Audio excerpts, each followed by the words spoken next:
Assalamualaikum warahmatullahi wabarakatuh.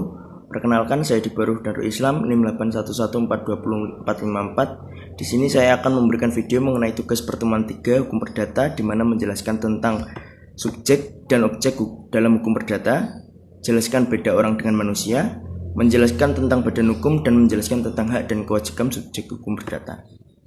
Yang pertama, subjek dan objek dalam hukum perdata. Subjek hukum adalah setiap pendukung hak dan kewajiban atau segala sesuatu yang dapat mempunyai hak dan kewajiban menurut hukum. Hak merupakan potensi yang pada suatu saat dapat diminta perwujudannya oleh pemegang hak. Oleh karena itu, penyandang hak tentunya hanyalah mereka yang mampu untuk membuat pilihan antara mewujudkan atau tidak mewujudkan haknya tersebut. Kemampuan yang demikian tersebut hanya ada pada manusia. Subjek dari hukum perdata itu siapa? Subjek dari hukum perdata ialah orang atau badan hukum.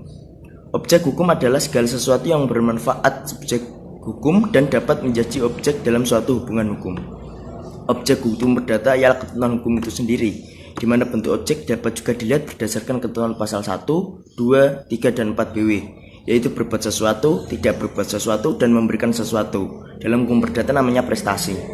Ketentuan dalam hukum peraturan perundangan adalah objek hukum yang mengikat tentang hak dan kewajiban dari subjek hukum. Yang kedua, beda orang dengan manusia. Manusia sebagai subjek hukum, pembawa dan kewajiban terjadi sejak manusia itu lahir dan berakhir setelah ia meninggal dunia. Bahkan, pengakuan manusia sebagai subjek hukum dapat dilakukan sejak manusia masih dalam kandungan ibunya, asal ia dilahirkan hidup. Hal itu telah disebutkan dalam pasal 2 KUH Perdata, bahwa anak yang ada dalam kandungan seorang perempuan dianggap sebagai telah lahir.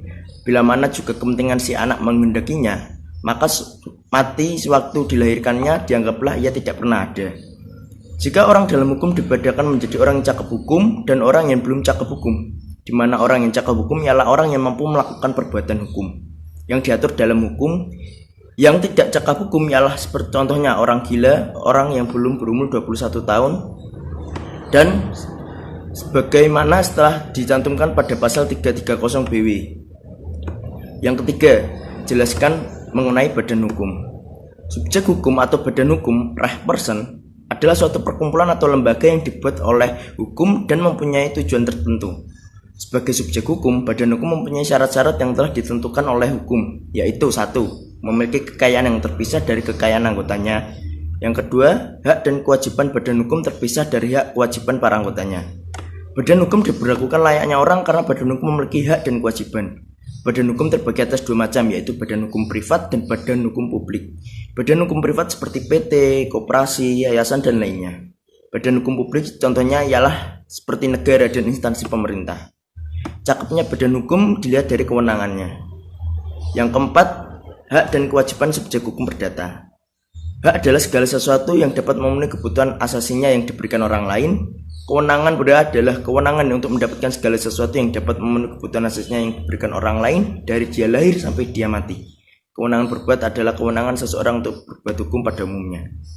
Dasar hukum yang saya pakai dalam mengerjakan tugas ini adalah Kitab Undang-Undang Hukum Perdata.